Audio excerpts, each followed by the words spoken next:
কাছে হয়ে যাবে। পড়ুন সবাই একসাথে এটা।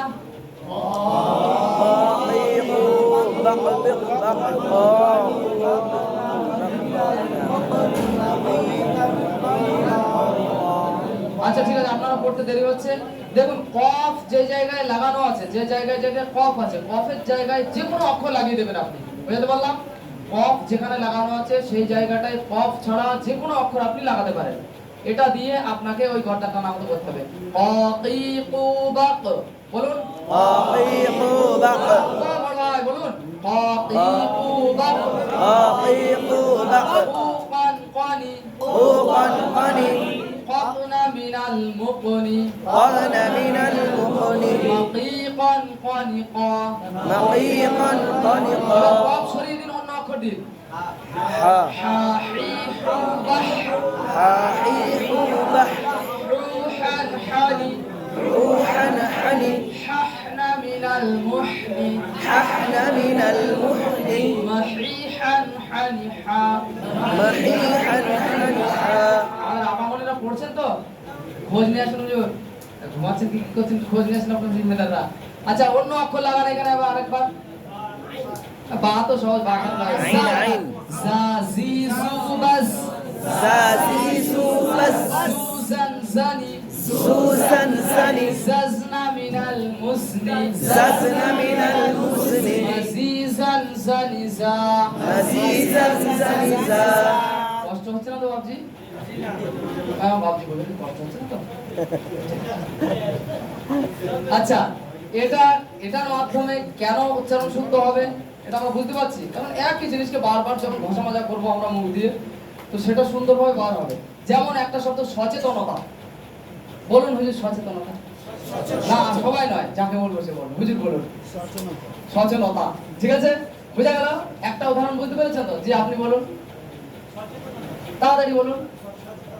তো এই শব্দটা বেড়ে যাবে কথার মাঝে, যখন এই শব্দটা আসবে তখন কিন্তু বেড়ে যাবে। যদি এটা স্বাভাবিক, এটা শুধু আপনার ভুল বলে নয়, এটা আমাদেরও হয়। ঠিক আছে, যেমন বাবলা গাছে বাঘ ঝোলে, তাড়াতাড়ি যদি বলতে যাই 5 বার বেড়ে যাবে। আচ্ছা কাঁচা পেঁপে পাকা পেঁপে, তাড়াতাড়ি বলে দেখুন, দেখুন উল্টো পাল্টা হয়ে যাবে। হবে কি হবে না? সব উল্টো পাল্টা হয়ে যাবে। তো এই ধরনের যে পেঁচালো অক্ষরগুলো, যার মাখরাজের সাথে মাখরাজের ভিতরে খলত মারাত হয়ে গেছে, এবং ওই জায়গাগুলো দেখবেন আমাদের গন্ডগোল হয়। তো বাচ্চাদের মুখেও জড়তা থাকে।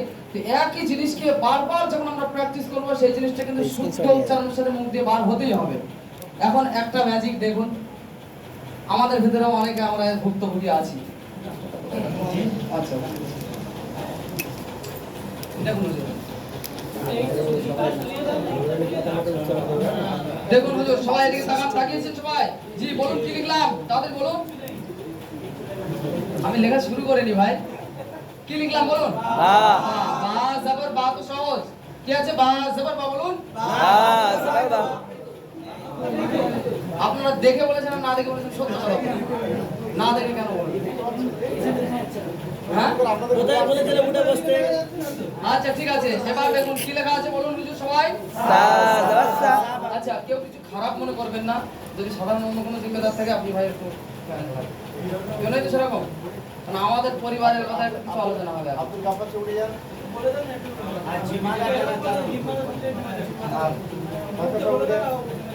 আমাদের জিম্মাদার যারা আছে, চাই মিস্ত্রি জনের হোক আর আমাদের মগরার জনের হোক বা বাড়ির জনের, নিচে নিচে মাইক চলা আলাদা জিনিস আর চোখে তাকে আলাদা জিনিস। আচ্ছা ঠিক আছে, আপনারা যদি কিছু না আমার তাহলে কোনো অসুবিধা নেই, কারণ আমি ধরবো। হ্যাঁ আচ্ছা, ফা জবর ফা লিখেছি আমি, তাই তো? আচ্ছা এবার কি লিখলাম? জিম জবর জা, লাল জবর লা। এটা বানান যেভাবে লেখা আছে বানান করে করে আমি যাকে বলবো সে একটু পড়বেন হুজুর। যাকে বলবো সে, আমি কিন্তু কাউকে ভালোভাবে চিনি না। এই ভাইকে চিনি একটু, এনাকে চিনি, এনাকে চিনি, আরো কয়েকজন আছেন ওনাদেরকে চিনি, বাকি কাউকে চিনি না। বলো হুজুর আপনি বলুন চিনতে। সা জবর সা, তাড়াতাড়ি বলুন। হ্যাঁ জিম জবর জা, লাল জবর লা। কেউ কিছু বুঝতে পেরেছেন হুজুর? আমরা বুঝতে পেরেছি তো? এটা কিন্তু শুধু ওনার নয়, অনেকে আমরা এখানে বসে রয়েছি আমাদের আছে। হুজুর আপনি হাসছেন ভালো, আপনি বলুন। হ্যাঁ হ্যাঁ আপনাকেই বলছি আমি, যিনি ওদিকে ঢুকছেন, যত ওদিক ঢুকনা আমি এদিকে ঢুকবো। হ্যাঁ না না আসতে হবে না, ওই হুজুরের পেছনে ওই ঘেরামে যাবে। জি আপনি আপনি ঠিক ধরেছেন, আপনি বলুন।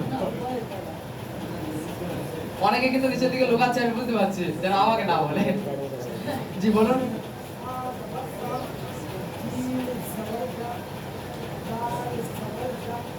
আচ্ছা ঠিক আছে, মাথা নাড়াচ্ছেন হুজুর, আপনি বলুন। থাক, আপনাকে বলতে হবে না হুজুর। ও চশমা পরে হুজুরটা, হ্যাঁ আপনি আপনি চশমা আবার আপনি পিছনে দেখাচ্ছেন।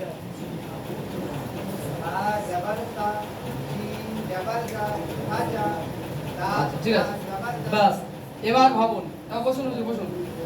দেখুন, বেয়াদবি মনে করবেন না হুজুর, মনে কষ্ট নেবেন না। দেখুন, আমাদের বিষয়টা আমাদেরকে আলোচনা করতে হবে। এখন যদি নিজেদের বিষয়টা আমরা নিজেরা আলোচনা না করি, মনে করেন আমার চোখে ময়লা রয়েছে, আপনি যদি না বলেন আমি কখনোই বুঝতে পারবো না, তাই না? তো মনে করবেন না যে আমি বেশি জানি আপনাদের থেকে, তা নয়। ঠিক আছে হুজুর? তো দেখুন, এবার বিষয় হলো ফা জবর। জবর আলাদা জিনিস, ফা আলাদা জিনিস। ফায়ের মাখরাজ আলাদা, আর জবর হচ্ছে যেহেতু জা দিয়ে জায়ের মাখরাজ আলাদা, তাই না? তাহলে ফা আর জা এই দুটো জিনিস একসাথে আসতে গেলে একটু তেলে বেগুনে জ্বলে ওঠে। যেমন সে উদাহরণ দেয় না, সেই কি তেঁতুল আর কি গুণওল আর বাগা তেঁতুল মতো, ঠিক ওরকম ধরনের উদাহরণ। জি আইটিমালা কারা আছে আমরা নিচে আলোচনা করবে বুঝতে হবে। জামাজিমালা আছেন সবাই, চলুন আমি নিচে বসবো, অন্য কাজ একটু আপনাদের ওই এই বিষয়গুলো নিয়ে একটু আলোচনা করতে হবে। অনেক প্রশ্ন এসেছে। সব জিম্মাদার ওটা আসুন, আর কেউ থাকলে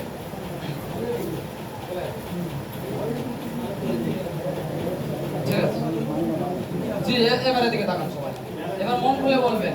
তাহলে ফা এবং জা দুটোর ভিতরে কি মারামারি আছে, যার কারণে কিন্তু এই মাখরাজের গন্ডগোলটা হচ্ছে যখনই আমরা এক জায়গায় করছি। ঠিক অনুরূপভাবে জিম এবং জা, কিন্তু আলাদা উচ্চারণের সময় জবরের উচ্চারণ জা দিয়েই হবে, জিমের উচ্চারণ জিমের মাখরাজ, দালের উচ্চারণ আলাদা, জবরের উচ্চারণ আলাদা। এই সমস্ত জায়গাগুলো একটু সমস্যা হয়। দেখুন, এখানে আমরা বলছি ফা জবর ফা, কটা জিনিস হলো মোট? তিনটে। সর্বপ্রথম সা এর মাখরাজ, তারপরের বার জা এর, তারপরে সায়ের মাখরাজ। তাহলে কঠিনটা কোন জায়গায় হচ্ছে? মাঝখানে যা ঢুকে যা আমাদের ঢুকে। হচ্ছে। এর কারণে কিন্তু এটা হচ্ছে। কিন্তু আপনি দেখবেন চেষ্টা করছেন, বলছেন, বাচ্চাদেরকেও যদি এটা শুদ্ধভাবে আপনি বলেন, বাচ্চারা দেখবেন গন্ডগোল করছে। এটা তো গন্ডগোল করার কারণ আমরা যদি না বুঝি তাহলে কিন্তু শুদ্ধভাবে করাতে পারবো না।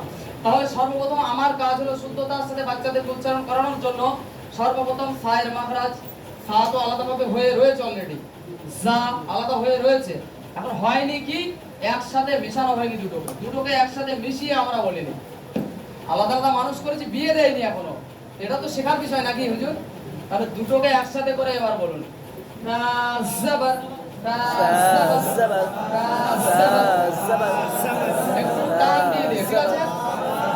ব্যাস, একবারই বলবেন, দ্বিতীয়বার বলবেন না। তাহলে টান দিয়ে বাচ্চাদেরকে অক্ষরগুলো পড়াবেন। জবর টান হয় না, জের টান হয়, পেশ টান হয়, আর সমস্ত অক্ষরের যে টান আছে ওই টানগুলো পরিপূর্ণ দিয়ে টানের সাথে অক্ষরগুলো যদি পড়ান তাহলে শুদ্ধতার অনেক কাছাকাছি থাকে। আচ্ছা, বিষয় হলো দুটোকে আমি একসাথে করে দিলাম, বের হওয়ার পরে মোটামুটি 1.5 বছর পর বাচ্চা হয় কি হয় না? আর বাচ্চাটা ধরে নেন, এবার এটাকে একসাথে করবেন। হ্যাঁ, এক পরিবারে জবর আলাদা হয়ে গেছে কিন্তু এবার একসাথে করবেন। আচ্ছা, একসাথে যখন করবেন এই দুটোর মাঝখানে একটু গ্যাপ রাখবেন, কারণ এই দুটো সম্পর্ক আলাদা, এর সম্পর্ক আলাদা। জবর কি বলুন ভালোভাবে, ধ্যান থাকবে অক্ষরের দিকে, যে অক্ষর কি উচ্চারণ হতে চলেছে। জবর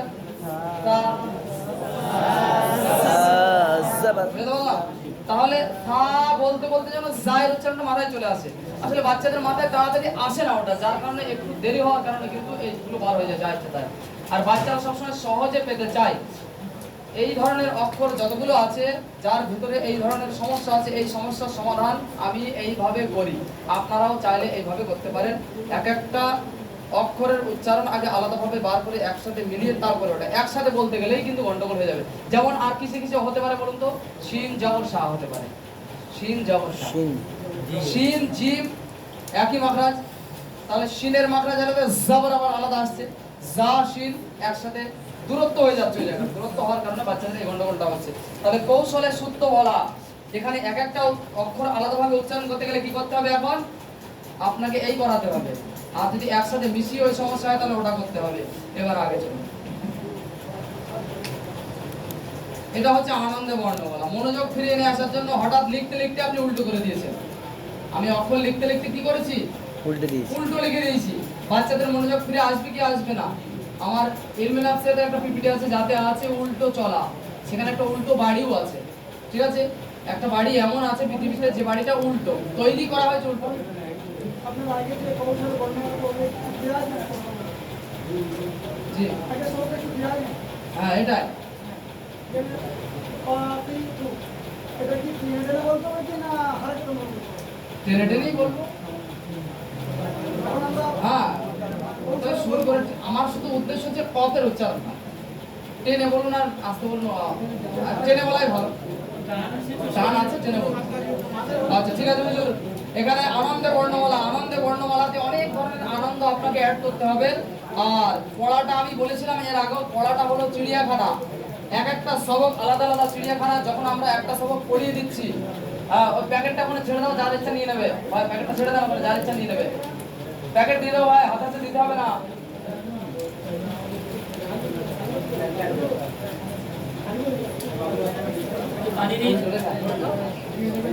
না আমার লাগবে না, আমার চলতে থাকবে।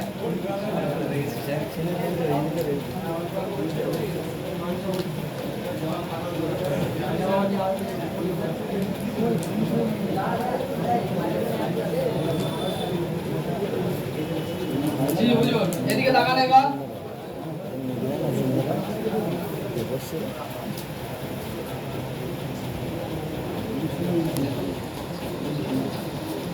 আচ্ছা এরপরে রয়েছে উল্টো চলা, ওটা হচ্ছে আনন্দে বর্ণমালা, তাই না? আনন্দে বর্ণমালা যেটা আমি বলছি, পুরো বইয়ের ভেতরে যে কোনো নতুন সবক নতুন চিড়িয়াখানা। আর চিড়িয়াখানায় একবার গেলে দ্বিতীয়বার কিন্তু আর সেই ফিলিংস আসে না যেটা নতুন বেলায় ছিল। প্রথম জীবনের প্রথম কুমির দেখছি, মানে একটা আনন্দই আলাদা। দ্বিতীয়বার গিয়ে আবার দেখবো সেই মজাটা আর লাগবে না। তো বইয়ের ভেতরে মনে করুন সবক নম্বর 1 থেকে অধ্যায় নম্বর 1 আলিফ থেকে ইয়া পর্যন্ত একবার পড়া হয়ে গেলো, 1 মাসের পড়া। দ্বিতীয় মাসের পড়া কিন্তু আবার সে আলিফ থেকে ইয়া পর্যন্ত আছে, তাই না? তাহলে বাচ্চাদের মনোযোগটা সেরকম থাকবে না। ওই বাচ্চা বাইরে মন থাকবে, মুখ চলবে কিন্তু দিমাগ থাকবে না ওখানে, দিল ওখানে থাকবে না। তো উল্টো চলা যে বিষয়টা এখানে কাজে লাগাই আমি, পৃথিবীর যে কোনো জিনিস প্রকৃতির নিয়মের খেলাফ যদি উল্টো চলে তার দিকে কিন্তু পুরো পৃথিবীর নজর থাকে। যেমন আম গাছে নারকেল ধরেছে, যদি ধরে মানুষ দেখতে আসবে কি আসবে না? সবাই আসবে। আচ্ছা একটা মানুষের 3টে ছাড়া 4টে পা হয়েছে, মানুষ দেখতে আসবে, 2টো মাথা। তো এই ধরনের কিছু একটা উল্টো কিছু করবে, দেখবেন বাচ্চারা সাথে সাথে ফিরে আসবে আপনার ক্লাসে। যেমন আমি পড়াতে পড়াতে বাচ্চাদেরকে মনে করুন আমি লিখেছি এটা কি, চলো বলো সবাই একসাথে, কি লিখলাম? তা। আমি মুখ দিয়ে বলছি একটা, লিখছে আর একটা। তো এরকম করলে দেখুন বাচ্চারা সাথে সাথে তাদের দিমাগটা ঘুরে চলে আসবে ক্লাসে, যে হচ্ছেটা কি এটা। সাথে সাথে দিমাগটা এখানে ইঙ্গিত করবে যে ক্লাসে ফিরে যাও, তোমরা যাও, হয়ে গেলে যাও। আচ্ছা চলো বাবুরা বলো দেখি এটা আমি কি লিখছি, সবাই বলো এটা কি লিখছি আমি, তাদের বলো কি লিখলাম? কি এরকম হয়? এরকম হয় না, আসলে এটা উল্টো লেখা আছে, তাই না? না উল্টো লেখা নেই, তোমরা উল্টো করছো। সবাই মাথা উল্টো করে দেখো, এইভাবে তাড়াতাড়ি মাথা উল্টো করে দেখো, সব সমান আছে। মাথা কেউ উল্টো করছে না, দেখেন মানে হুজুর হয়ে বসে আছে সবাই এখনো। তাহলে এটা উল্টো লিখেছি, তাই না? আচ্ছা কখনো কখনো বাচ্চাদেরকে আবার এরকম চালাকি করে দিই, আসলে আমি সোজায় লিখেছি, তোমরা সব উল্টো করে দেবে। সোজা লেখা আছে না উল্টো লেখা আছে? তো এগুলো কি ফায়দা হবে জানি না। আমি বাচ্চাদেরকে পড়াতে পড়াতে মাঝে মাঝে এগুলো করলে একটা আনন্দ ফিরে আসবে ক্লাসে। আমি বলেছি আনন্দে বর্ণমালা, বাচ্চারা আনন্দের সাথে আমাদের কাছ থেকে শিখবে, তাই না? তো আনন্দের সাথে বাচ্চাদেরকে শেখানোর জন্য এই ধরনের কিছু কিছু আচরণ আমরা করে থাকি। আচ্ছা তারপরে আরেকটা বিষয় আসবে, অক্ষর থেকে অক্ষর পরিবর্তন হবে। দেখুন এখানে আলিফ, আলিফের পরে কি আছে? আলিফের পরে তা, তা আছে না, ত আছে। এই অক্ষর থেকে অক্ষর পরিবর্তন, এই খেলাগুলো কখন করতে হবে? যখন একই বিষয় দ্বিতীয়বার আবার আসছে। মজা কিন্তু লাগবে না, আরে এই মজা আপনাকে ক্লাসের ভিতরে নিয়ে আসতে হবে। মজা যদি না লাগে সে কিন্তু আসবে না, কারণ বাচ্চাদের যেখানে ভালো লাগে সেখানে কিন্তু যেতে চাইছে। সে পার্কে কেন যেতে চায়? কারণ ভালো লাগে। নানি দাদির কাছে কেন থাকে? কারণ গল্প শোনায়, মজার কথা বলে, আবার মাঝে সাথে 10 টাকা দিয়ে বলে কাউকে যেন বলবি না, বলে কি বলে না? হ্যাঁ নানি দাদিরা এগুলো করে, ওর জন্য বাচ্চাদের খুব ভালো লাগে তাদের। আচ্ছা এবার দেখুন কি লিখলাম, এটা তাড়াতাড়ি বলুন। হ্যাঁ কোথায় আলিফ লিখেছি? আমরা বলছেন আপনারা। আলিফ লিখে নি বলুন এবার বলুন তাহলে বলুন কি লিখছি আলিফ। না কারো হয়নি কি লিখছি এটা সব ভুলভাল বলছেন আপনারা যে আলিফ বলেছিলেন সেই ঠিক বলেছেন কে বলেছিলেন আলিফ হাত উঁচু করুন দেখি কে আলিফ বলেছিলেন আলিফ কে বলেছিলেন আলিফ কে হ্যাঁ তো নয় রে বাবা কি এটা 10 হ্যাঁ ঠিক কি এটা 100 হবে এত সহজ যে 100 হয়ে যাবে এটা কি হলো এটা হা ওয়াও লাম হ্যাঁ ওয়াও আর লাম আছে আমরা অন্য কথা বলবো হ্যাঁ হা ওয়াও কাফ তাই না আচ্ছা এটা কি কাফ হবে এটা কি আছে আসলে বা আচ্ছা আচ্ছা এই বাটাকে আমি উপরে লিখছি হ্যাঁ এটা কি লিখলাম বা লিখেছি এবার বলো তো নোক্তাটা কার বাই না নুনের কে বলতে পারবে দুজনারই হ্যাঁ দুজনারই দুজনারই ঠিক বলছেন তো এবার কিন্তু অন্য কথা বলবো হ্যাঁ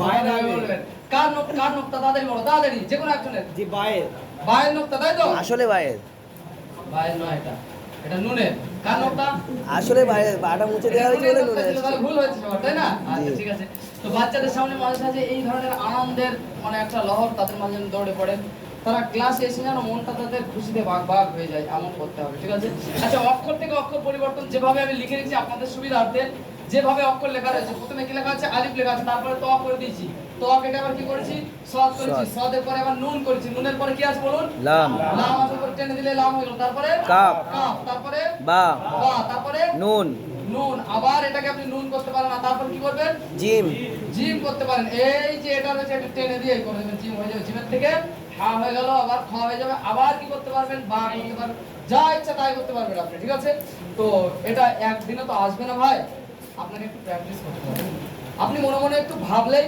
এগুলো তৈরি হয়ে যাবে ঠিক আছে তো ছোট ছোট বাচ্চাদের বিশেষভাবে এগুলো কাজে লাগে তো এগুলো করার কারণে দেখবেন বাচ্চাদের ভিতরে একটা আনন্দ তৈরি হবে এবং তারা আপনার ক্লাসে আসতে চাইবে যদি 3-4 জন শিক্ষক থাকে ওই মক্তবে সবাই বলবো ওই হুজুরের কাছে পড়বো আমি ওই হুজুরের কাছে পড়বো ওই হুজুরটা হেভি মজা করে হেভি হাসায় তো আপনাকে ভালো লাগাবে আচ্ছা এবার ইশারায়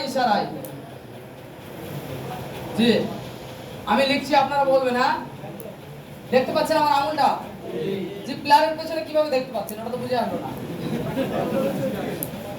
দেখুন সবাই কি লিখছি বলুন বলুন কি লিখছি তাড়াতাড়ি বলুন ওই হুজুরটা একবার এদিকে আসছে বুঝতে পারছি কষ্ট হচ্ছে জি বলুন কি লিখলাম ওয়াও ত সবাই বলেনি ভালো করে দেখুন কি লিখলাম ত এবার বলবেন কি লিখছি আমি হা বাহ, সবাই একসাথে বলে দিচ্ছে এবার এটা কি লিখছি সিন আচ্ছা ওই ধার থেকে একজন লিখুন সবাই তার দিকে তাকাবে সবাই যেন বুঝতে পারে ওই ধার থেকে একজন যে কোনো একজন উঠে দাঁড়ান জি আল্লাহ আল্লাহ আপনি উঠুন আপনাকে দেখে আল্লাহ আল্লাহ মনে হচ্ছে ওই হুজুরটা লিখবে ওনার আঙুলের দিকে সবাই তাকিয়ে থাকবেন এবং দেখবেন উনি কি লিখছেন লিখুন আপনি একটা যে কোনো একটা অক্ষর।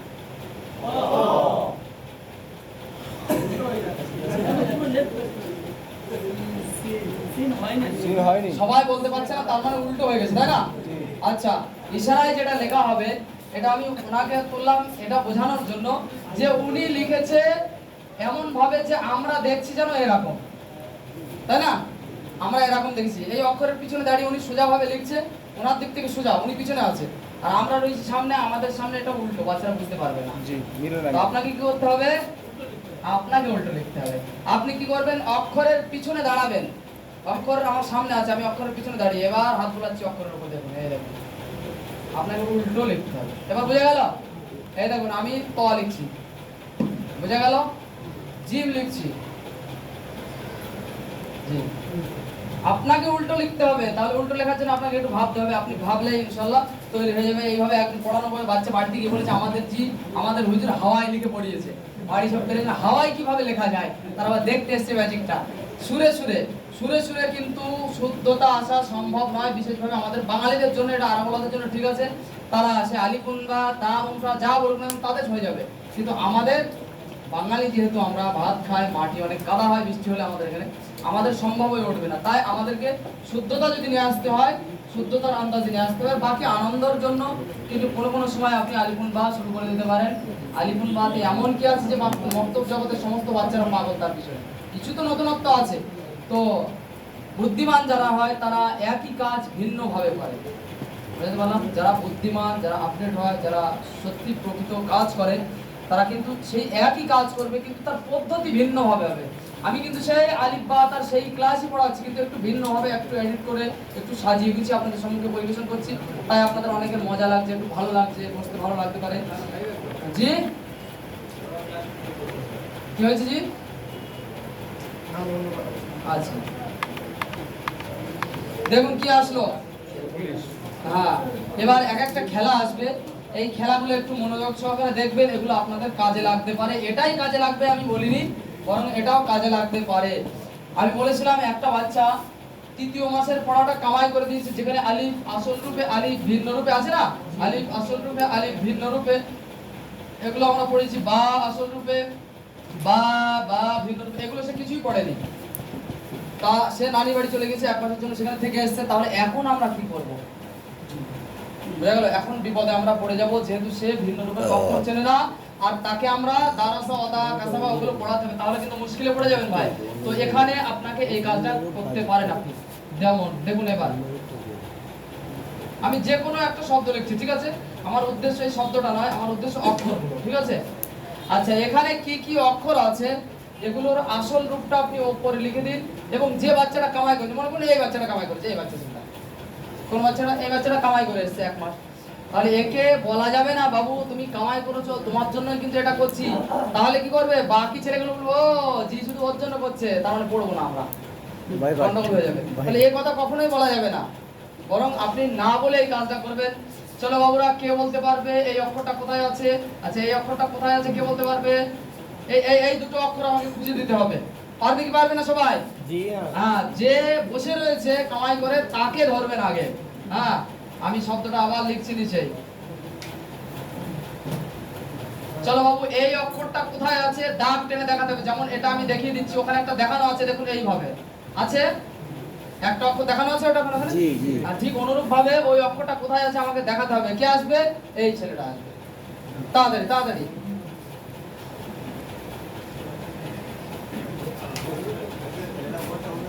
ভুলটা শাবাশ, দারুণ হয়েছে, তাই না? চকলেট, তাহলে চকলেট দিতে হবে তাকে। তো যে সমস্ত বাচ্চারা অক্ষরে কমজোর, অক্ষর ভালোভাবে চেনে না, তো অক্ষর যারা চেনে না তাদেরকে আগে পড়ানো যাবে? মুশকিল, একদম আগে পড়ানো সম্ভব নয়। অক্ষর আগে চেনাতে হবে। শুদ্ধতার কবি থাকলে সেটা তো টেনে নেওয়া যাবে, কিন্তু অক্ষর যদি না চেনে তাহলে মুশকিল। কায়দা যদি না জানে, কায়দা হয়তো মুখস্থ নেই, সে কিন্তু কোরআন ধরতে পারবে, কিন্তু যদি রিডিং না পড়তে পারে কোরআন ধরতে পারবে? কায়দা যেহেতু রিপিট আসতে পারবে, যার জন্য নির্দেশনায় বলা হয়েছে কায়দা যদি সহজে মুখস্থ হয়ে যায় তবে তো খুবই ভালো কথা, অন্যথায় মুখস্থ করানোর প্রতি বেশি চাপ সৃষ্টি করবেন না। কোথায় লেখা আছে বলুন তো হুজুর? নির্দেশনায় লেখা আছে, এটা আমরা নির্দেশনাটা পড়বো সকলে। তাহলে চোর পুলিশ খেলা, চোর হয়ে পুলিশ হয়ে চোরকে ধরতে হবে, কোথায় লুকিয়ে আছে এই অক্ষরটা সেটাকে ধরতে হবে। তো বাচ্চাদেরকে অক্ষর চেনানো এইভাবে, ঠিক আছে? কোনটা ভিন্ন রূপ, আসল রূপ যেহেতু লিখে দিয়েছি, আসল রূপ দেখে সেই ধারণা করে সে ভিন্ন রূপ লিখবে, এখানে দেখবে। জি, তারপরে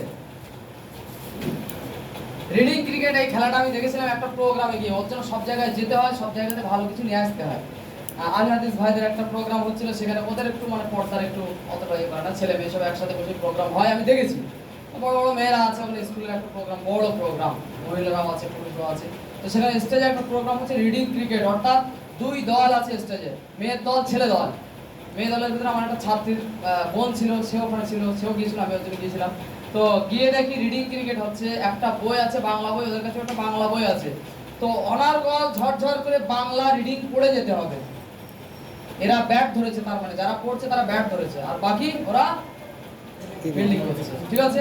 তো এ যদি ভুল পড়ে বা কোনো শব্দ যদি রিপিট পড়ে যায় বা থেমে যায়, তাহলে ওরা সাথে সাথে বলবে আউট, আউট হয়ে যাবে, ওই দল আবার সুযোগ পাবে ব্যাটিং করার। তো এরকম ভাবে এই খেলাটা যদি আমাদের দুনিয়াতে লাগানো যায় তাহলে কেমন হয়, তাই না? তো দেখুন এখানে আমি বাচ্চাদেরকে বলবো যে এখানে যে অক্ষরগুলো রয়েছে, অক্ষরগুলো তোমাদেরকে এক নিঃশ্বাসে বলতে হবে। কে কে পারবে? এক একটা লাইনে যতগুলো অক্ষর আছে এক নিঃশ্বাসে বলতে হবে। আমার এক নিঃশ্বাসের উদ্দেশ্য নয়, আর এই কোরআন পাকের এই আয়াতটা উদ্দেশ্য নয়, আমি আয়াতটা সাধারণ কথা রয়েছে বলে লিখে দিলাম এখানে। বাকি এখানে আমার উদ্দেশ্য হচ্ছে অক্ষর।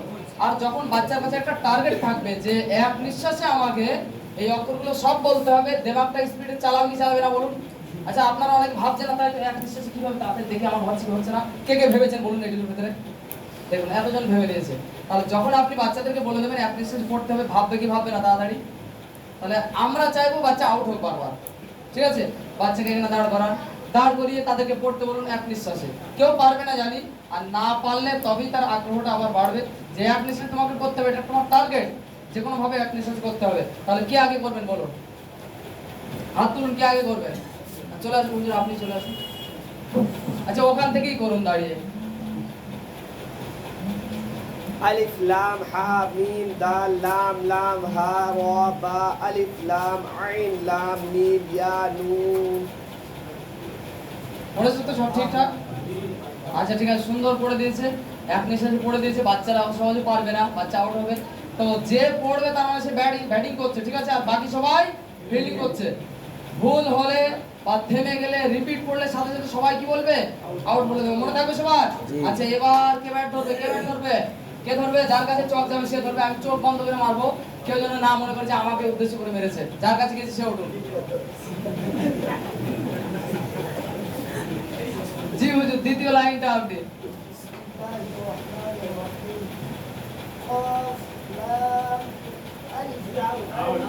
সবাই বলছে আউট, আমার কিছু করার নেই। আচ্ছা একদমই বলতে হবে, অক্ষর বলে যেতে হবে।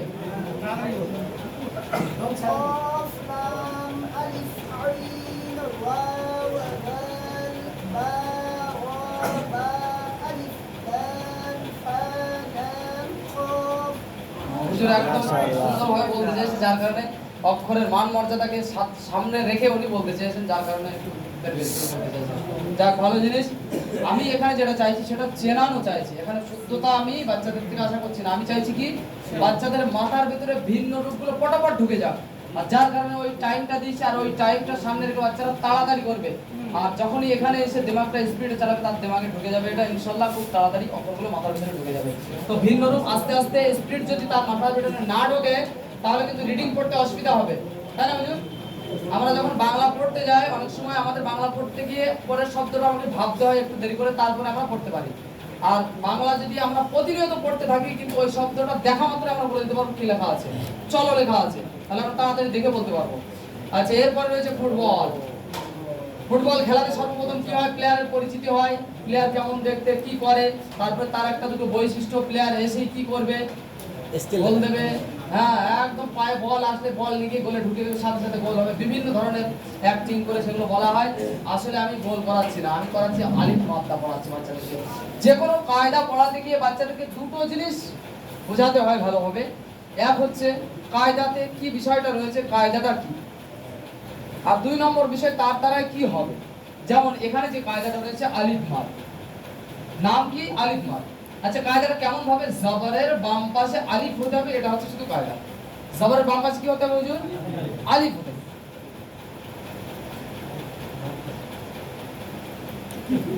আমিও আস্তে বলা শুরু করে দেবো, আপনারা আস্তে বলবেন। তাহলে জবরের বাম পাশে আলিফ হতে হবে। তাহলে এটা হচ্ছে কায়দা। আর করব কি? এক আলিফ টান দিয়ে পড়বে। এই দুটো জিনিস চেনাতে হবে, একটা জিনিস চেনানো আর একটা জিনিস আমল করে দেখানো। যেরকম জাদা, কে বলতে পারবে জবরের বাম পাশে আলিফ কোথায় আছে? এই যে জবর বাম পাশে আলিফ আছে।